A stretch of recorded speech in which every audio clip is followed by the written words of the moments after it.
Everyone, my name is Tomi Awojobi and I am currently a non-profit leadership intern for the Borgen Project.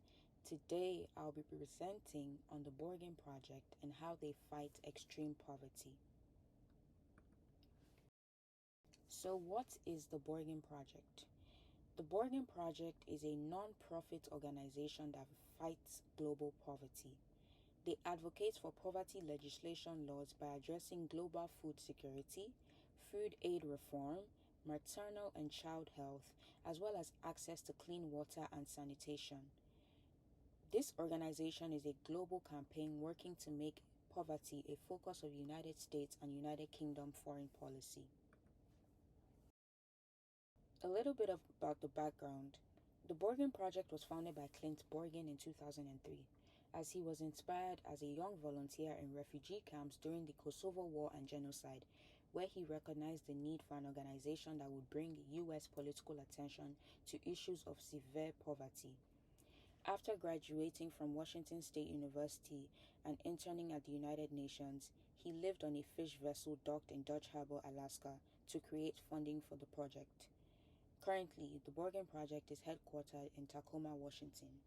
As founder and president, he has been able to bring political attention to global poverty by working with U.S. congressional leaders to build support for legislation that improves conditions for people living in developing nations. He is regarded as one of the leading poverty reduction campaigners in the United States. The organization has now branched into the UK, working with members of parliament.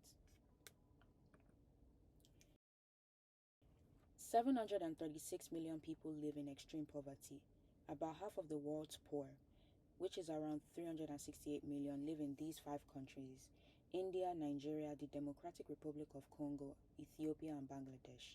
In developing regions, 1 in 10 people live on less than $1.90 a day. An estimated 2.5 billion people lack access to improved sanitation, which is more than 35% of the world's population. 1 billion people live without electricity, and hundreds of millions more live with unreliable or expensive power. So how are we defining poverty? Simply, poverty is a state in which a community or person lacks the necessary needs for minimal standard of living. It is a lack of income and productive resources that ensures sustainable livelihoods, which can lead to malnutrition, illness, discrimination, homelessness, high mortality rates, lack of access to education, as well as hunger.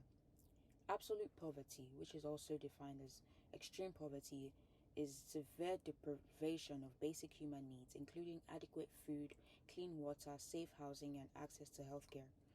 This is when individuals or families live on less than $1.90 per day.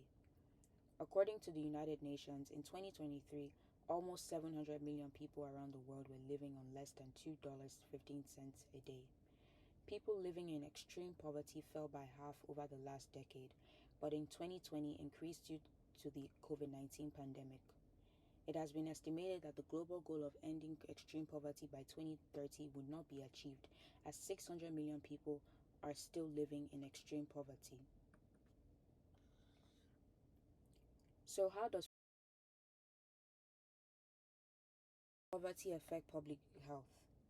Disparities in politics, society, and the economy are the underlying cause of poor health among populations. Poverty affects individuals and families' livelihoods as it hinders adequate access to healthcare. It exacerbates health disparities for individuals with limited education and cultural and financial barriers. Some of these people could include immigrants and refugees, people with disabilities or mental illness, as well as older adults. Poverty is directly related to poor health outcomes as it creates a higher disease burden. Currently, poverty is the principal cause of hunger worldwide, and as of 2018, 800 million people are hungry. It also affects children, as the poorest 20% of the world's children are affected by poor nutrition and die before their 5th birthday. So how does the Borgen Project operate?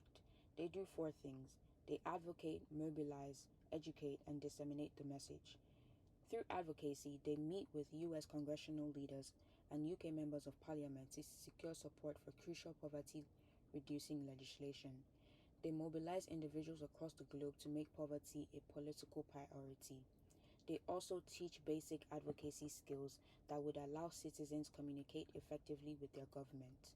And then they disseminate the message by building awareness of global issues and innovations in poverty reduction through online and community presence.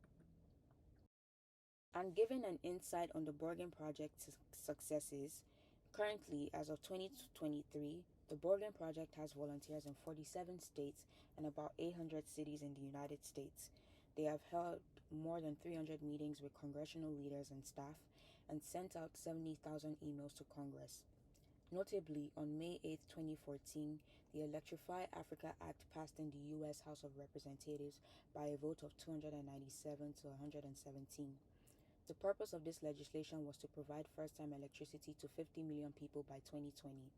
Of the congressional leaders who co-sponsored the legislation, 25 co-sponsored after the meeting with the Borgen Project. 13 congressional leaders co-sponsored after receiving emails from the Borgen Project constituents in their district. Of the congressional leaders who voted yes, 75 had met with the Borgen Project and 78 had received emails from the Borgen Project constituents in their district. And in 2016, the Electrify Africa Act passed Congress and was signed into law by President Barack Obama. Also, they have been featured on the Impactful Ninja article as the best charities impacting developing countries.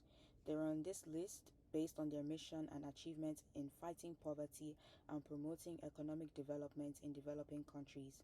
They have also received a 4-star rating with a perfect score of 100% from Charity Navigator, and they have also held a platinum seal of transparency from GuideStar. They have also been featured on the HuffPost, and according to Congressman Adam Smith, the Borgen Project has quickly become an influential ally for the world's poor and giving a voice to those born into extreme poverty. As a member of the board of directors, he is honored to be a part of this innovative organization, and he just thanks the thousands of volunteers who have joined forces in building the Borgen Project into what it is today. Moving on to the top legislative priorities of the Borgen Project now, the International Affairs Budget. As global food insecurity has more than doubled since 2019, and the consequences of COVID-19 have erased forward progress in poverty reduction, co-sponsoring this bill would be an investment to fight pandemic disease, provide emergency response, implement agricultural programs to prevent hunger. And then there's the READ Act reauthorization. Globally, 58 million primary school children do not attend school, and 260 million do not have access to quality education. The Reinforcing Education Accountability in Development Act would emphasize the value of education for economic growth and social mobility as it promotes educational programs around the world. The End Tuberculosis Now Act would focus on United States actions resources to diagnose, prevent, and treat tuberculosis.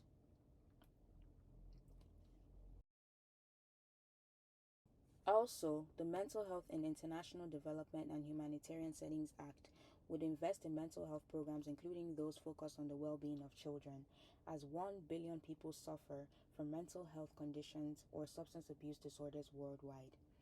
The SAFE Act, the Securing Allies Food in Emergencies Act, would invest in programs that curb hunger and malnutrition due to the consequences from public health threats and conflicts, as well as natural disasters. And lastly, the Afghan Adjustment Act. Due to the ongoing Taliban takeover, there are a lot of Afghan evacuees seeking asylum in the U.S. to flee the conflict. This act would be a pathway for Afghan refugees to provide them access to a streamlined and efficient lawful permanent residency process to maintain their ability to work and access healthcare. So how can you act now? You can join the fight against global poverty by being a volunteer or an intern. As a volunteer, you work remotely as a regional director, writer, or advocate. And as an intern, you can work in office in the Washington office and receive hands-on training from the in-office team on fundraising, donor relations, social media, and search engine optimization. As an administrative and operations intern, you would manage the mailing of fundraising letters to potential donors, assist with coordinating communications through email, phone, and mail, and assist with database management. You are also eligible for college credits with both in-office and remote opportunities. And as a remote intern, working nonprofit, political affairs, public relations, and marketing, or writer or journalist, you will receive advocacy and leadership training, as well as the opportunity to create your own personal fundraising campaign fixated on a global issue. Now you have the opportunity to join the fight against global poverty and make a change in the world by following the links in the description for volunteer and internship opportunities, and also to make donations. You can also donate to my personal fundraising campaign for women and children in humanitarian crises that cannot access healthcare, sanitation, and food. Thank you for listening.